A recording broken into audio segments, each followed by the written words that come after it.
नमस्कार साथियों, युवा मंच ऑफिशियल यूट्यूब चैनल के माध्यम से आप सभी साथियों को बताना चाहूँगा कि सुबह के वीडियोस के माध्यम से तमाम साथियों के जो मन की मनसा है वह हमारे आपके बीच में आ गई, जिसमें कुछ एक साथी, बहुत ज़्यादा तो मैं नहीं कह सकता हूँ, कुछ एक साथियों का ये मानना है कि विज्ञापन न आए, कुछ साथियों का मानना है कि जल्द से जल्द परीक्षा हो। लेकिन मैंने एक सर्वे किया, लगभग 350 साथियों ने कमेंट करके बताया, जिसमें 50 को अगर छोड़ दिया जाए तो लगभग 300 लोगों ने सीट वृद्धि की बात कही। अब 300 साथियों ने सीट वृद्धि की अगर बात कही है तो कहीं न कहीं मैं इस बात को स्वीकार करता हूं कि सर्वाधिक साथी, सर्वाधिक भाई बहन सीट वृद्धि के पक्षधर हैं। फिलहाल यह वीडियो और आप लोगों के लिए मैं बना रहा हूं और आप लोगों से उम्मीद है कि आप लोग कमेंट बॉक्स में कमेंट जरूर करें। जो साथी इस वीडियो को देख रहे हैं, मैं उनसे बताना चाहूँगा या कहना चाहूँगा कि आप इस वीडियो को अधिक से अधिक शेयर करें, और जो साथी युवा मंच ऑफिशियल यूट्यूब चैनल से नहीं जुड़े हैं वे इस चैनल को सब्सक्राइब जरूर कर लें ताकि आपके पास नोटिफिकेशन पहुंच जाए। अब प्रश्न यह उठता है, जैसा कि आप सब जानते हैं कि आज शिक्षा सेवा चयन आयोग में एक मीटिंग चल रही थी, जिसमें शिक्षा सेवा चयन आयोग के सभी अधिकारी मौजूद थे, सभी सदस्य मौजूद थे। कुछ लोग ये सोचेंगे आखिर क्या हुआ, क्या निर्णय लिया गया, क्या कहीं परीक्षा जल्दी हो जाएगी। तो मित्रों, बहुत स्पष्ट बता दें कि दिसंबर में आपकी परीक्षा हो सकती है, ऐसा मैं भी प्रयास कर रहा हूं, और अगर मेरी बात आप स्वीकार करें तो ऐसा आयोग भी प्रयास कर रहा है, ऐसा आपको स्वीकार करना होगा। अब प्रश्न यह उठता है कि क्या सीट वृद्धि होगी। तमाम साथी तो सोच रहे हैं सीट वृद्धि नहीं होगी, क्योंकि 13,19,000 लोगों ने फॉर्म भरा है, और मेरा ये प्रयास है कि अगर 13,19,000 लोगों ने फॉर्म भरा है तो 4163 ही लोगों को नौकरी मिलेगी। तो कहीं ना कहीं अगर ये प्रयास किया जाए कि अगर 25,000 सीटें जो विधानसभा में पेश की गई हैं, अगर उसे जोड़ दिया जाए तो एक अधिक तादाद में लोगों को नौकरी मिलेगी। हाँ, कुछ साथियों के मन में यह सवाल है कि नहीं हमको मौका नहीं मिलेगा, तो उनके लिए भी हम लोग प्रयास कर रहे हैं कि पोर्टल भी खोला जाए। मैं केवल एक पक्ष नहीं रख रहा हूं मित्रों, मेरा सीधे सीधे कहना है कि अगर सीट वृद्धि हो रही है तो पोर्टल भी खोला जाना चाहिए, ताकि उन तमाम साथियों को भी इस परीक्षा में बैठने का, अपनी किस्मत आजमाने का मौका मिले। तो अब आप सभी से मैं बहुत स्पष्ट, बहुत क्लियर और बहुत साफ शब्दों में कहना चाहता हूँ कि ये मेरी लड़ाई है और बहुत जल्द इस पर एक बड़े आंदोलन का आगाज होगा। हो सकता है 23 तारीख या 24 तारीख, ये 2 तारीखें हैं। आपको तय करना है कि आप 23 को पहुंचेंगे, 24 को पहुंचेंगे, क्योंकि 23-24 में हम लोग जो है अंगड़ाई लेंगे। अब मेरा यही मानना है कि 24 2 और 2 4 होते हैं, तभी हम लोग 700-800 लोग उपस्थित हुए थे, तो 2 और 2 4, तो ये आप समझिए। और इस वीडियो को उन तमाम साथियों तक शेयर करिए, और इतना शेयर करिए कि वीडियो उत्तर प्रदेश के हर नौजवानों तक पहुंचे, और इसलिए पहुंचे कि देखिए, हमें अपने अधिकारों के लिए, हमें अपने हक के लिए लड़ना पड़ेगा। नहीं लड़ेंगे तो आप लोग जानते ही हैं कि एक लंबे अरसे से हम लोग मानसिक, आर्थिक, पारिवारिक, सामाजिक हर तरीके का उत्पीड़न झेल रहे हैं। लोग सवाल करते हैं कि कब मिलेगी नौकरी, लोग सवाल करते हैं कि आखिर कब समस्या का निदान होगा। तो इन सभी चीज़ों को लेकर के आप सभी को मित्रों समझने की ज़रूरत है, जानने पहचानने की ज़रूरत है। मैं आप सभी से यही गुजारिश करूँगा कि आप सब अधिक से अधिक संख्या में युवा मंच टीम का समर्थन और सहयोग करें।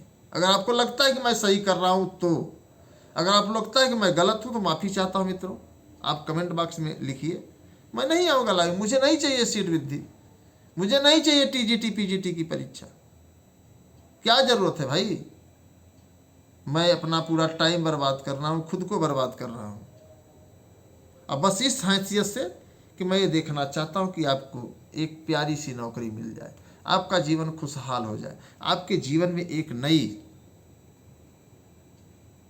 ऊर्जा, एक नई चेतना, एक नया माहौल उत्पन्न हो।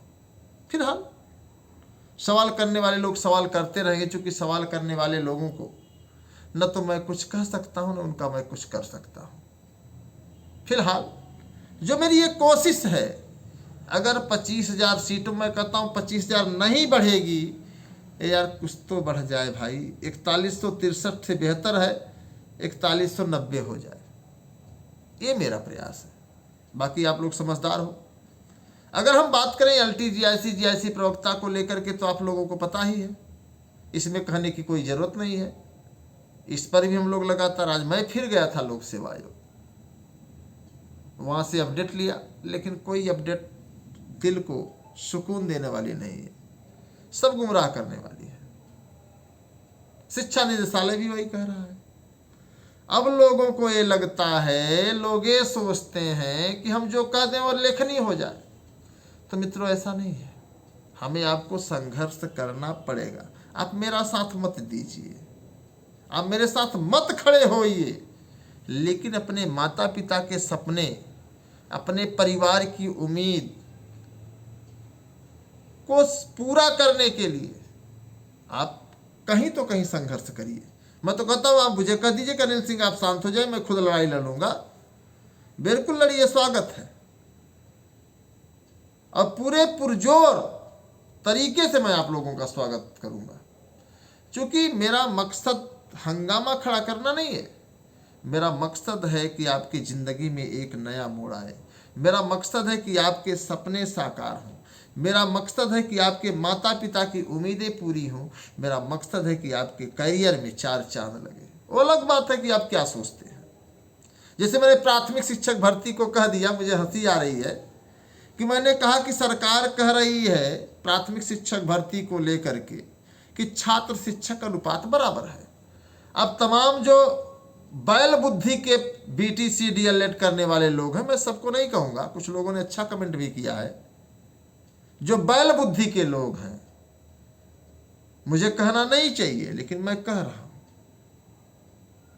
उनको ये लगा अनिल सिंह ने तो ये क्या कह दिया, तो बवंडर मचा दिया। कई लोगों ने मुझे ट्वीट पर भी शेयर किया, हालांकि कई लोगों ने हमारा ही अनुपात बराबर करने का प्रयास किया, जबकि पता है कि उनके पूरे खानदान में इतनी बड़ी औकात नहीं कि मेरा अनुपात बराबर कर दें। लेकिन फिर भी बहुत स्पष्ट बता दूं मित्रों कि छात्र शिक्षक अनुपात अगर बराबर है प्राथमिक में, तो उसके कहीं न कहीं जिम्मेवार हम और आप हैं। क्योंकि हम भले ही प्राथमिक की नौकरी के इंतजार में अपनी जवानी, अपनी रवानी, अपनी जिंदगी की पूरी कहानी दांव पर लगा दिए हों, लेकिन सच्चाई यही है, हकीकत यही है कि प्राथमिक में, बेसिक शिक्षा में कोई भी शिक्षक अपने बच्चे को पढ़ाना नहीं चाहता, नौकरी सब करना चाहते हैं। एक दिन एक शिक्षक बंधु से हमारी जो है बातचीत हो गई, खींचातानी भी हो गई, और इस बात को खींचातानी लेकर के हुई थी। हमने कहा कि आप प्राइमरी में नौकरी तो कर रहे हैं, लेकिन आपको प्राइमरी पर भरोसा नहीं है और आप अपने बच्चे को नर्सरी में पढ़ा रहे हैं।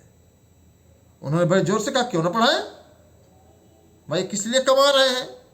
हमने कहा बिल्कुल सर आप कमा रहे हैं, अच्छी बात है, लेकिन कहीं ना कहीं जो बच्चे वहाँ पढ़ रहे हैं उनके माँ बाप भी चाहते हैं कि हमारे बच्चे का नाम कॉन्वेंट में लिखाएं, अपने बच्चे का नाम बड़ी बड़ी स्कूलों में लिखवाएं, लेकिन इसको लोग नहीं मानते। फिलहाल ना माने, जो परिणाम होगा, अंजाम होगा, सब सामने होगा। मैं ये नहीं कह रहा हूँ कि सरकार की ही गलती है, हमारी आपकी भी गलती है। अगर प्राथमिक शिक्षक को की कमी सरकार बता रही है या छात्र शिक्षक अनुपात बराबर बता रही है, हाँ एक तर्क सही है कि शिक्षा मित्रों को भी सहायक अध्यापक समझा जा रहा है, यह सरकार गलत कर रही है, क्योंकि सुप्रीम कोर्ट ने इन्हें सहायक अध्यापक का दर्जा नहीं दिया है। अब क्या जितने बीटीसी डीएलएड करने वाले साथी हैं क्या सबको नौकरी मिल जाएगी? तो संभव नहीं है। कुछ लोग ये कहेंगे कि हाँ अनिल सिंह का जो है दिमाग सनक गया है जब से सुप्रीम कोर्ट। अब ये बता दें आपको भाई बहुत स्पष्ट कि सुप्रीम कोर्ट नहीं, सीधे ब्रह्मा के यहाँ से आर्डर आ जाए तो मुझे सटकने की जरूरत नहीं है, क्योंकि जब मैंने डिग्री बीएड की ली थी तो मैंने इस उम्मीद से नहीं ली थी कि हम प्राथमिक शिक्षक भर्ती में शामिल होंगे, और मैंने प्राथमिक शिक्षक भर्ती के लिए ये डिग्री लिया भी नहीं है। एक बात बता दें आपको, वरना 69,000 में हमारा सिलेक्शन कब का हुआ हो गया होता। फिलहाल अगर आपके मन में ऐसा लगता है, आपके मन में ऐसे प्रश्न चल रहे हैं, तो स्वाभाविक है, क्योंकि आपकी सोच सिर्फ वही प्राथमिक है। और मेरा ये जो प्रयास है, कोशिश है कि सभी को जो है समान अवसर मिले। योग्यता जरूरी है, गुणवत्ता जरूरी है। एक साथी ने कमेंट किया कि चयनित बाहर होंगे कि नहीं? बे यार बता दे भाई साहब, चयनित कभी बाहर होता नहीं है यार। क्यों चयनित बाहर होगा? 142 है ना। तो तमाम चीज़ें हैं। फिलहाल मुझे बहुत कटाक्ष नहीं करना है, लेकिन इतना ज़रूर कहूँगा मित्रों कि आप लोग बताइए कि 23 या 24 तारीख को आप सब अगर आ रहे हैं, अगर युवा मंच टीम के साथ खड़े हैं कंधे से कंधा मिलाकर, तो आप कमेंट बॉक्स में बताएं। और सभी साथियों से निवेदन है कि आप इस वीडियो को अधिक से अधिक शेयर करें, और जो साथी चैनल को सब्सक्राइब न किए हो चैनल को सब्सक्राइब कर लें, लाइक कर दें और दबा के शेयर करिए, ताकि हर साथी को जगाने में कोई दिक्कत ना हो। और जगाने का काम आपका है, ताकि अगर सीटें बढ़ती हैं तो हमारे आपके करियर को 4 चांद लग सके। फिलहाल मैं यही चाहूँगा कि आप लोग जागिए। मैं कोशिश कर रहा हूँ। हाँ, कुछ लोगों को लगता है बेवजह कोशिश कर रहे हो, तो सच्चाई यही कि मैं बेवजह ही कोशिश कर रहा हूँ, लेकिन कर रहा हूँ। बेरोजगारों के लिए लड़ रहा हूँ, जबकि तमाम वोट लेने वाली पार्टियाँ न तो टीजीटी के लिए बोलेंगी, न तो एलटी के लिए बोलेंगी, न तो किसी के नहीं बोलेगी। और इसलिए नहीं बोलेंगे, उनको पता है ना कि हम बोल के करेंगे क्या। तो हम लोग अपने हक और अधिकार के लिए लड़ रहे हैं, तो लड़ने दीजिए, और अगर हो सके तो आप उसको आगे बढ़ाइए। प्रतीक्षा सूची के साथियों को भी लेकर के मैं लगातार प्रयास कर रहा हूँ। एलटी जीआईसी प्रवक्ता को तो मैंने बता ही दिया। तो आप सभी साथियों का योगदान बहुत ज़रूरी है, आप सभी साथियों का सहयोग बहुत ज़रूरी है। और मैं आप लोगों के लिए अगर लड़ रहा हूँ तो आपका दायित्व बनता है कि ये लड़ाई कमज़ोर नहीं होनी चाहिए। ये लड़ाई मजबूती से लड़ी जाएगी, और आप सभी का साथ रहा तो यकीनन मैं इस बात को कह सकता हूँ कि हम लोग जीतेंगे जीतेंगे जीतेंगे। सीट वृद्धि भी होगी, समय से परीक्षा भी होगी, और विज्ञापन भी आएगा, और हम आप जो है रोजगार भी पाएंगे। तो अगर आप हमारी बातों से सहमत हैं तो आप वीडियो को शेयर करें, लाइक करें, चैनल से ज़रूर जुड़ जाएं, ताकि आपके पास नोटिफिकेशन पहुंच जाए। जो भी विशेष सूचना हो आप सभी साथियों तक पहुंचे। और सभी साथियों का बहुत बहुत धन्यवाद। मैं आपके संघर्षों का साथी अनिल सिंह, टीम युवा मंच।